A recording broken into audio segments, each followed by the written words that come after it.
For weeks, McLaren fans didn't know who to blame. The frustration was palpable.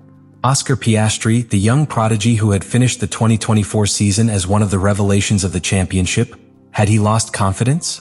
In 2025 at the end of the season, was he being overshadowed by Norris? A change in the internal dynamics of the team? Nothing made sense.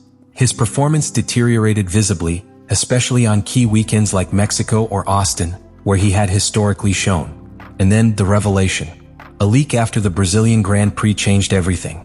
In an internal technical report leaked to specialized media, it was revealed that Oscar's car had been competing for at least 5 Grand Prix with a structural defect invisible to the naked eye. A microfracture in the hydraulic actuator of the rear suspension system. A tiny component, essential to the stability of the rear axle, had begun to fail silently. Its impact was so specific, so conditioned by the environment, that standard sensors had not detected it.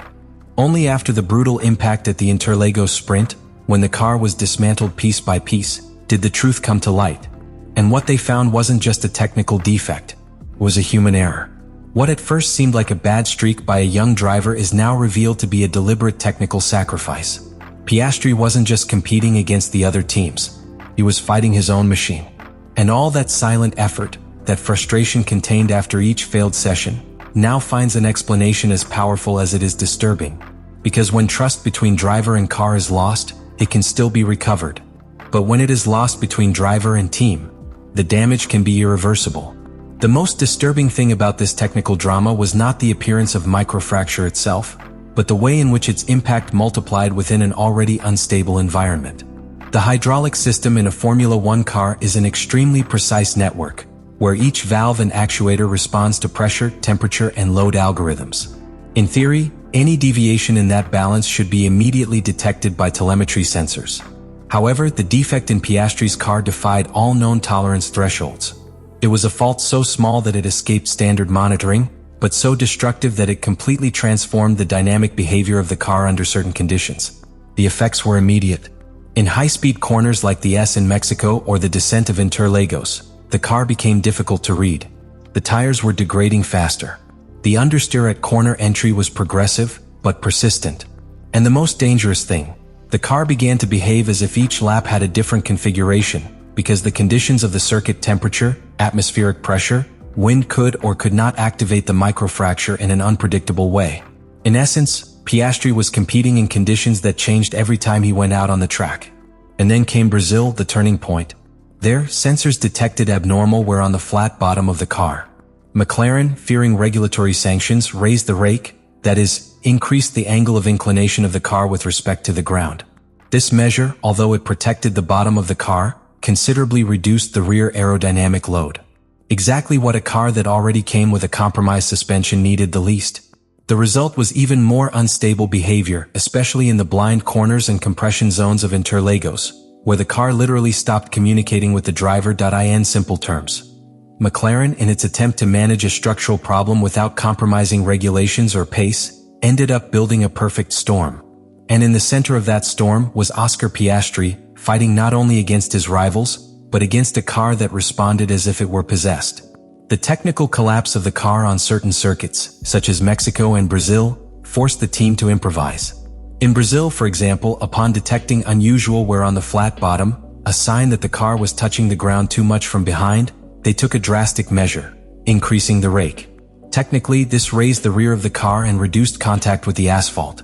But as a side effect, downforce was lost at the rear. The car became lighter on the rear axle, more prone to slippage and, in Piastri's words, unpredictable in high-speed corners. At that point, it was no longer about fighting for a podium. It was about keeping the car on the track. And when a team like McLaren, which had led the Constructors' Championship the previous year and was entering 2025 with high expectations, resorts to defensive strategies of this caliber, it is clear that something has gone deeply wrong in internal management. But beyond the technical level, there was an even more serious silent damage, the erosion of trust. Piastri, a young but extremely meticulous driver, began to question the car's response at each corner. And when a pilot begins to doubt his tool, he also begins to doubt his equipment. It is an emotional fracture that cannot be repaired with a new piece. It is a void that is installed in the dialogue between pilot and engineer. And in Formula One, that communication is sacred. As if that were not enough, This series of decisions occurred while Lando Norris, his partner, was enjoying a stable, competitive machine capable of winning races.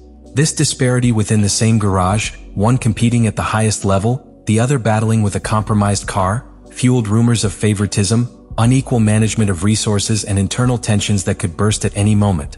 And so, instead of consolidating its leadership as a team, McLaren ended up digging a ditch between its two drivers.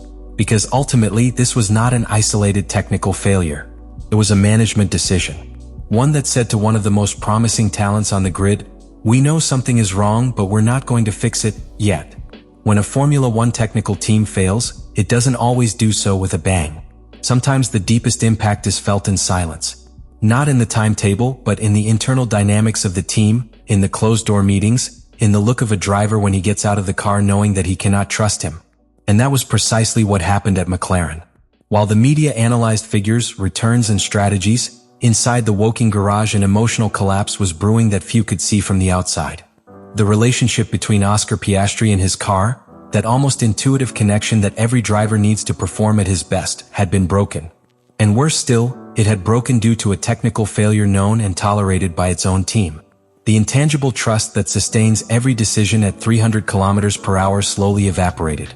Piastri began to drive with distrust not only in the car, but in the decisions that surrounded him. Every adjustment suggested by its engineers, every change in configuration, every promise of improvement became a coin toss. The feeling of technical betrayal became a psychological weight, and in a sport where mental precision is as important as speed, that weight is devastating. Oscar Piastri at the beginning of 2025 was one of the favorites to fight for the championship. Not because of inflated expectations, but because of pure merit. His evolution in 2024, his adaptability, his speed under pressure, positioned him as a real threat to Verstappen, Leclerc, and his own teammate, Norris. But that projection stopped dead not because of his mistake, but because of an uncorrected error. That changes the narrative of any season. Because there is nothing more demoralizing for a competitor than feeling betrayed by the tool they were given to win. And this is where the real dilemma arises for McLaren. How to rebuild trust when it was broken not by accident, but by decision? Because continuing with a damaged car for 5 races was not an oversight. It was a strategic bet. One that left Piastri exposed. One that sowed doubts in all corners of the team. Formula One at its rawest core is a sport of trust. Pilot and engineer. Team and pilot. Strategy and execution. When one of those ties is broken, the rest are compromised. And in a championship as tight as 2025, where every thousandth, every choice in the pits, every fastest lap can define titles, there is no room for internal uncertainty. Now, will this story be remembered as the setback of the year or as the beginning of the decline of a relationship that never fully consolidated? Will the 2025 season be a year of deep learning for McLaren? Or the year it lost Piastri not physically but emotionally? Time will tell if Woking will be able to put together what it let slip through negligence. But if anything is clear after this series of events, it is that the most dangerous mistakes in Formula One are not those seen on the track. They are the ones that happen in the decision room. And this was one of them. After everything that has come to light, after reviewing the technical data, the internal testimonies and the collateral effects, one question continues to float in the air more strongly than ever. Can a team like McLaren allow these types of decisions on the cusp of its return to success? Can the most promising project on the grid move forward without clear accountability? Because what happened with Oscar Piastri is not an anecdote. It's a warning. A warning of how easy it is to lose direction when you privilege calendar inertia over performance integrity. And above all, it is a reminder of how fragile the emotional structure of a team can be, no matter how strong its car may seem. Piastri is still there. Lando Norris continues to lead. And McLaren continues to lead the championship. But the cracks are there. And if they are not sealed properly, they will end up affecting every area of the equipment. Because there is no success possible without cohesion, no trust, without a clear line between what you must do to win and what you are willing to sacrifice along the way. Let me know in the comments what you think about all this.